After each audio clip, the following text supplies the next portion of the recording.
What is up, Pitt fans? Thank you so much for tuning in to Inside the Panthers on YouTube. My name is Stephen Thompson, coming at you with another Inside Pitt post-game report. The Panthers have just been, well, quite frankly, embarrassed on their home floor.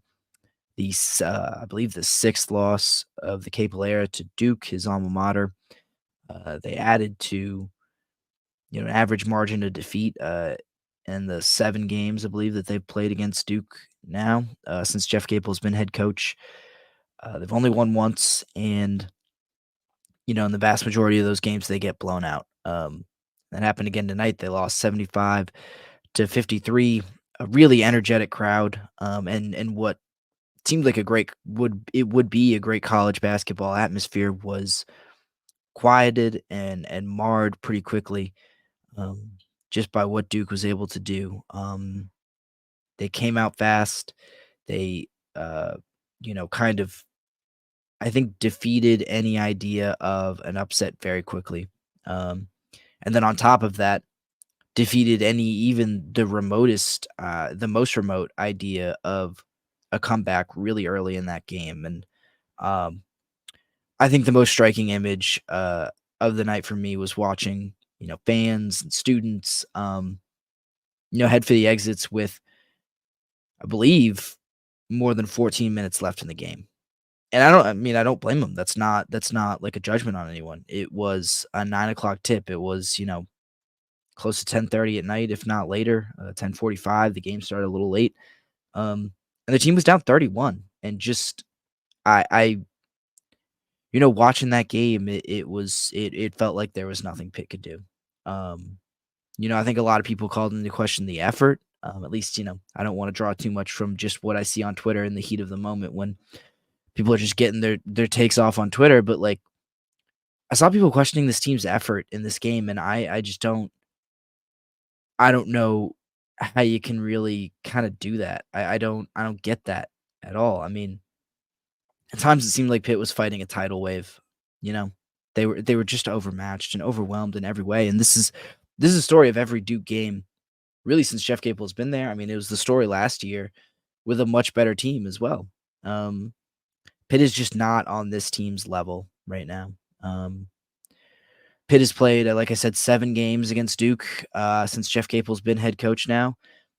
The one time the Panthers have beaten them, Duke's been unranked. That was the 21 season where, I mean, just everything was a disaster for Duke, and Pitt took advantage, and you give them credit for that. But um, every time Duke is even, remotely close to what they normally are, the Panthers just aren't there. They just clearly aren't on their level. I mean, even at Pitt's best, they're just really not there right now. At least they haven't been since Jeff Capel's been head coach. And like I said, it was the same story as last year. I mean, Pitt played this team twice, at Cameron Indoor and then in the ACC tournament, and it followed a similar script. Duke dominated them on the boards. They dominated them physically, and Pitt, a team that thrives in the open court, a team that really needs space, needs to be able to use their speed and their athleticism. They really just met their match here. They got thrown off balance. They got physically dominated to the point that they let it affect every part of their game. Jeff Capel put the blame on himself. Zach Austin put the blame on the players, says they need to want it more. Guillermo Diaz-Graham reiterated that sentiment. But I don't know how much more wanting it would matter against this team, which is a team like Duke, which is just so much older, so much bigger and stronger and more experienced, and just age gives you a different kind of strength, man. It just does. It plainly does. Um, Pitt rolled into this game with 2 starting guards that were freshmen. Their oldest guard, Ish Leggett, was fresh off a shoulder injury. He's still dealing with that. It's nagging, and he was rusty as well. And you just don't know how much he could have given you. Um, and for them, it's weird because I thought, well, and then on top of that, they've got a front court that just wasn't ready to guard a guy like Kyle Filipowski, who can hurt you in so many ways, who can be physical, who can shoot the ball from outside. He was 4 4 from 3 tonight, and then he can rebound and he can pass pretty well. I mean, they were able to force some turnovers, but I thought he was a good connector, getting things moving. I mean, he only had 1 assist, but I thought his passes led through kind of a hockey assist, sort of way to other buckets, and he had a gravity that they just couldn't deal with. Pitt was just, I mean, the line going into this game was 5.5 in favor of Duke, and I kind of thought this in the moment, but in retrospect, it's even more insane. Like, why? Who let that spread get that close? I like I said about the effort thing. I mean, I saw people compare this to the Stallings era too, and I just don't think this is. I understand why it feels deflating in the same way to just feel like you are so far from the top of the ACC, you're so far from one of the contenders like that. But this is not that. I think they're just getting overwhelmed by better competition. That sucks. That's bad on its own. Um, but look, I don't think this is disaster territory because they lost to a team that they were definitely going to lose to. I mean, look, it's as much as I think we wanted to talk ourselves into an upset, as we maybe explored those possibilities. This was not only always in the realm of possibility; it was probably always likely. Um, there were not many bright spots at all. I mean, Zach Austin was asked very plainly following the game if there was anything this team felt like it could take away from this game as a positive and put into their next effort, and he very bluntly said, "No, we lost by 22 on our home court in front of a great crowd. They had every reason to be up for this game and just weren't." Like I said, Jeff Capel took responsibility for not having his team prepared. His team took responsibility for not playing with the required energy, not with the kind of required force, and just not being alert enough and ready enough and ready to adapt enough. Everyone is kind of feeling the blame for it. Everyone's kind of shouldering that responsibility as you look at an entire team loss.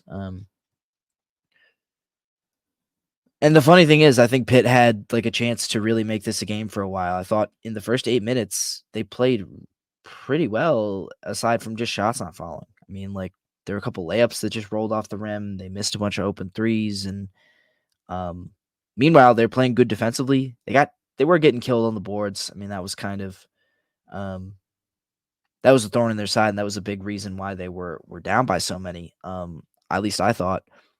Um, but they just couldn't make shots. And I think that's a fact of life for this team right now. I mean, we've talked about it before, but when Ish Leggett is shooting 1 of 5 from the field, I understand he was hobbled. This isn't really putting this all on Ish Leggett, but he had been struggling for a while. I mean, he was 1 of 5 again tonight. He only played.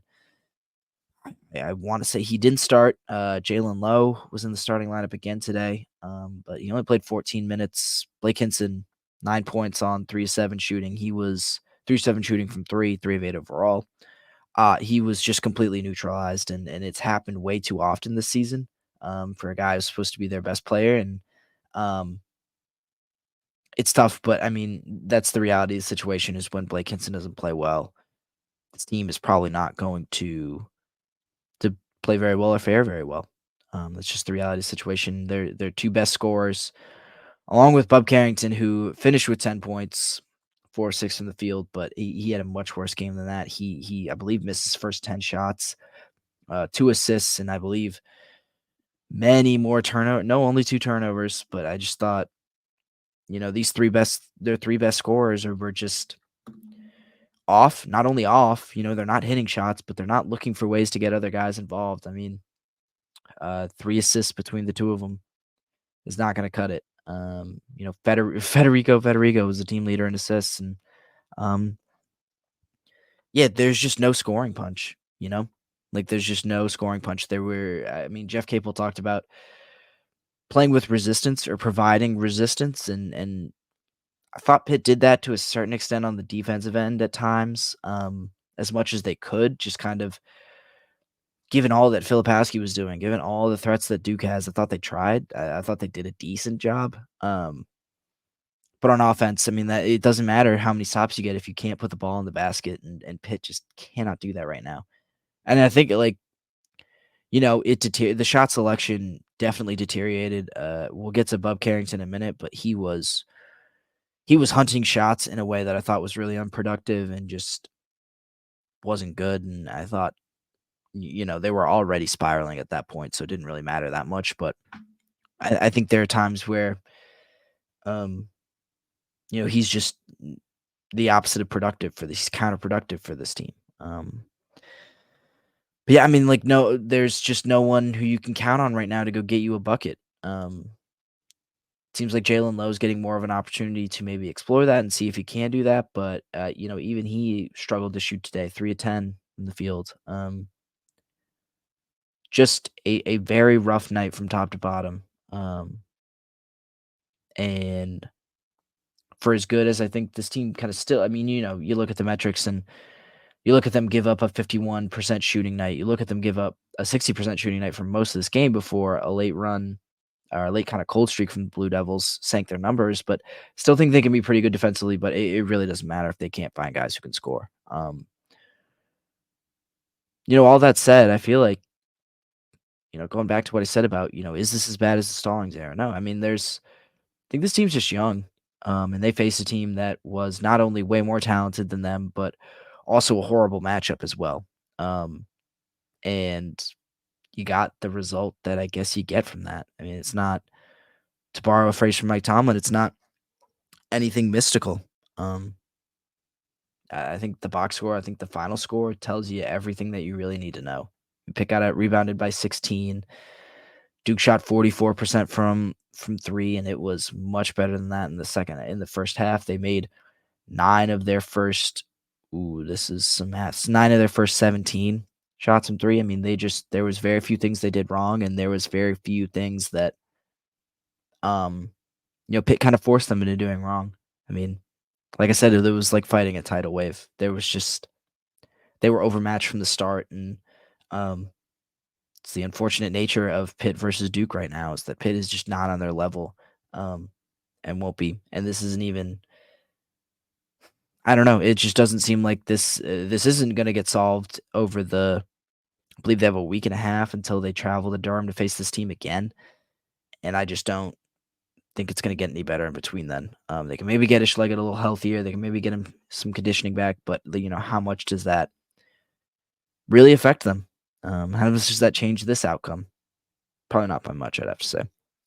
I said I'd talk about Bub Carrington, and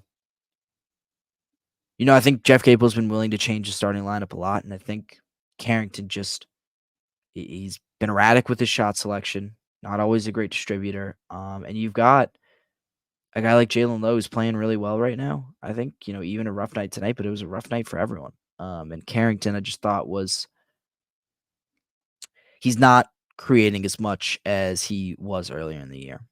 He's just in a cold streak, and there's been plenty of examples of times when Jeff Capel's been willing to move on from a guy who's not playing as well, maybe not ready, like, just a guy who needs to give them more. He's put them on the bench. He's been willing to do that. And I think we're nearing that time for Bub where just his shot selection and his offensive contributions have been so erratic that you just can't, count on that he's deserving of maybe a spot on the bench, that you just need to ask him to take a step back. You don't need to bury him. I mean, he's a talented player. He can give you a lot, but right now I just think his aggressiveness has come at the expense of the rest of the offense, and he is hunting shots in a way to pull himself out of slumps at times that don't really help the team. And I think it comes from a good place. I think Bub is just trying to make plays, but you need to rein him in, I think, a little bit. And I think today was a good example of that. They get a week off before they got to go play Syracuse, before they, I believe, host Syracuse, at the Petersen Events Center. The Panthers need this break. It seems like I think they need to regroup. It sucks to, I think, let this loss stew with them for a week, but maybe it's what they need. Maybe they need to play angrier. Maybe they need just a little bit of a spark somehow. But I also think right now, just the vibes are very low, and it's not. This just isn't encouraging to see kind of year to year, time after time, and just know that it's probably not going to get any better. That this team is just kind of is what it is. But we'll see. They get that week off, and they play a Syracuse team that they held an 11-point lead on in the second half. So, no ACC wins for now, but I feel like the Panthers have a good chance of maybe getting back on track and notching one, building some confidence and maybe some momentum going into that Duke game down in Durham. Maybe they can pull an upset. Who knows? But until then, I will let you all go. I appreciate you all tuning into another Inside Pitt postgame report. My name's Stephen Thompson. Make sure to like this video. Subscribe to us on YouTube. That's youtube.com/@Inside the Panthers, and follow all our reporting from at InsideThePanthers.com. Appreciate you all tuning in again, and I will see you.